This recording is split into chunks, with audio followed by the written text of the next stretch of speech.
एक राम दशरथ का बेटा, एक राम घट घट में बैठा, एक राम का सकल पसारा, एक राम त्रिभुवन से न्यारा।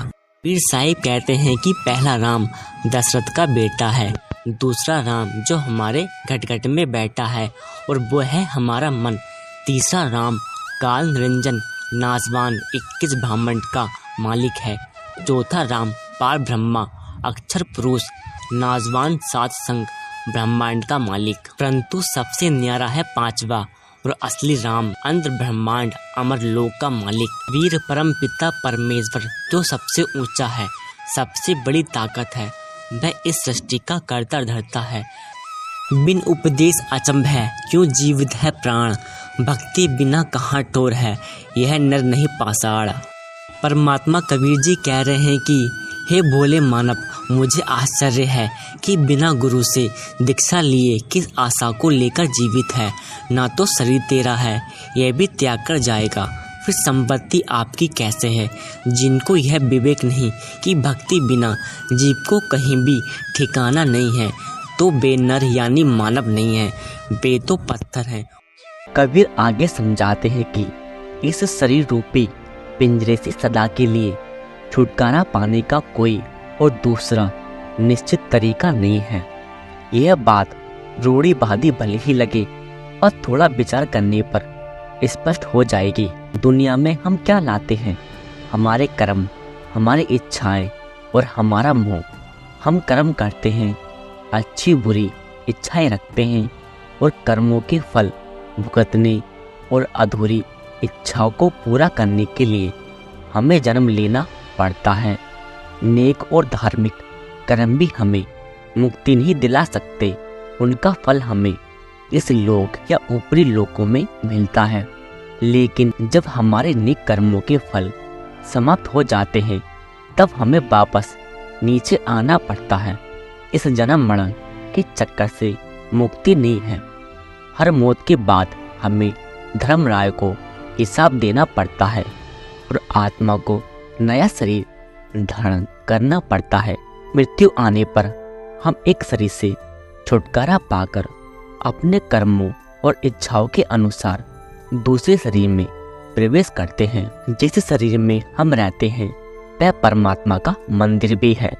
मनुष्य शरीर ब्रह्मांड का छोटा प्रतिरूप है।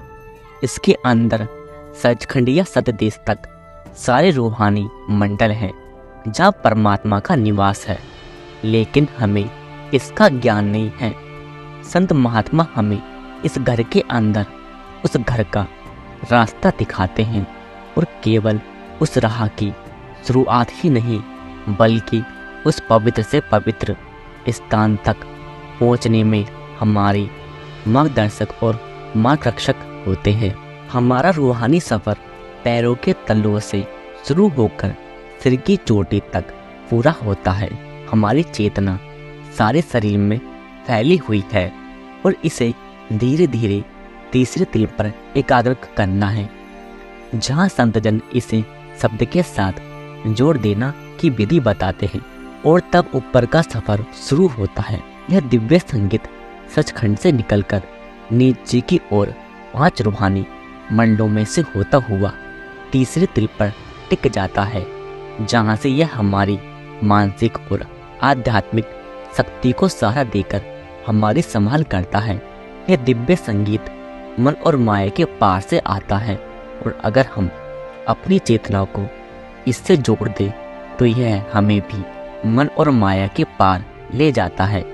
इसलिए कबीर जी हमें प्रेरणा देते हैं कि हमें सब धुन की साधना करनी चाहिए ताकि यह हमें इस घर से उस घर ले जाए, इस दुख की घाटी से बचकर उस दिव्य स्थान तक पहुंचने का जहां परम सुख और आनंद है। केवल यही एक रास्ता है, शब्द साधन है और सतगुरु मार्गदर्शक है। मालिक की असीम दया की धार हमारा सतगुरु के संपर्क में आ जाना संभव कर देती है। इसलिए पहले मालिक की दया मेहर होती है, फिर सतगुरु की कृपा से हमें नाम का भेद मिलता है और अंत में उनके आदेश का अनुसरण करके इस मार्ग पर कदम बढ़ाने के लिए हमें निरंतर कीर्तन करना होता है। शब्द की दिव्य धुन के साथ एक रस होकर उसे दृढ़ता से पकड़े रखना, केवल यही चाहिए, किसी और साधन की जरूरत नहीं है। जप तप करना, ग्रंथ पोथी पढ़ना, पूजा करना और भी बहुत कुछ है, सब नाम भक्ति में आ जाता है। हाथी के पाप में सबका पाप। जब मालिक के नाम का जाप या सिमरन हमेशा हमारे मन में रहता है, तब इससे बड़ा जाप और कौन सा हो सकता है। जब हम बिना किसी शर्त के अपने आप को मालिक की मुझ में रखकर अच्छे बुरे सुख दुख जो भी हो मालिक की इच्छा समझकर खुशी से स्वीकार करते हैं, उसके भाड़े में रहने की कोशिश करते हैं, इससे बड़ा तप कौन सा हो सकता है। जब संत सतगुरु के नूरी स्वरूप को हमेशा साथ लेकर घूमते हैं, इससे पवित्र पूजा और क्या हो सकती है। दिन रात जब हमारा ध्यान अंदर शब्द में लगा रहता है, इससे और उत्तम पाठ क्या हो सकता है। जब शब्द अभ्यास करके वैराग्य पैदा हो जाता है, तो इससे बड़ा त्याग और क्या हो सकता है। लेकिन गुलाब बिना कांटे के नहीं होता, और कांटा है। भोग विलास की तृष्णा से लुभाया हमारा चंचल मन गंदे और हिलते हुए पानी में परछाई साफ नहीं दिखती, और जब तक हमारा मन और स्थिर नहीं होता, हम परमात्मा को नहीं देख सकते। नैतिक और बौद्धिक निष्ठा के द्वारा, सामाजिक या धार्मिक साधनों के द्वारा, धर्म ग्रंथ पढ़कर और कठोर आत्मसंयम अपनाकर भी मन पूरी तरह निर्मल नहीं होता, और ना ही भय नीच और खोटी इच्छाओं को न करने के लिए स्थायी रूप से मजबूत होता है। सांप तब तक ही शांत और हानि रहित होता है जब तक वह पिटारी में बंद है, लेकिन ना तो उसका गुस्सा जाता है और ना ही जहर। पिटारी का ढक्कन अगर किसी समय खुला रह जाए, सांप बाहर आकर डंक जरूर मारेगा, लेकिन यदि उसकी जहर की थैली ही निकाल दी जाए तो सांप नुकसान नहीं पहुंचा सकता।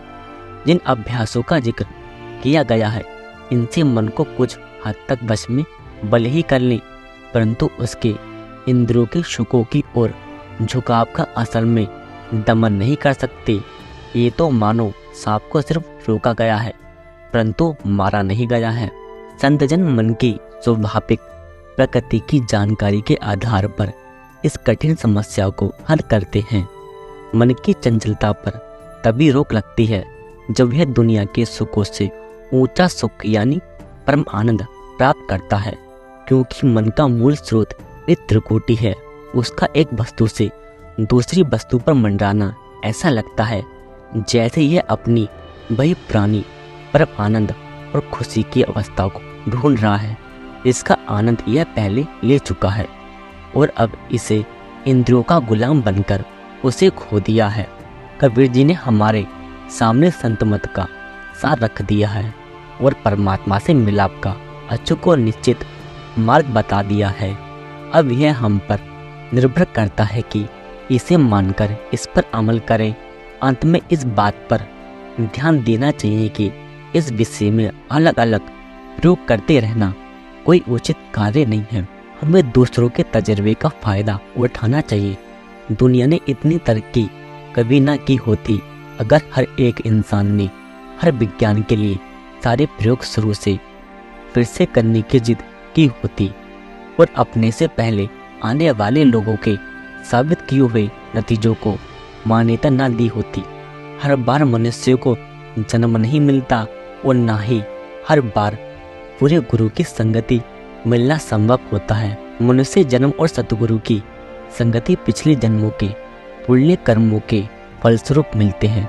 इसलिए हमें इस मौके का पूरा फायदा उठाकर नाम भक्ति सूरत शब्द योग यानी आत्मा के शब्द से समा जाने का अभ्यास करके जन्म और मरण के चक्कर से मुक्ति प्राप्त करनी चाहिए।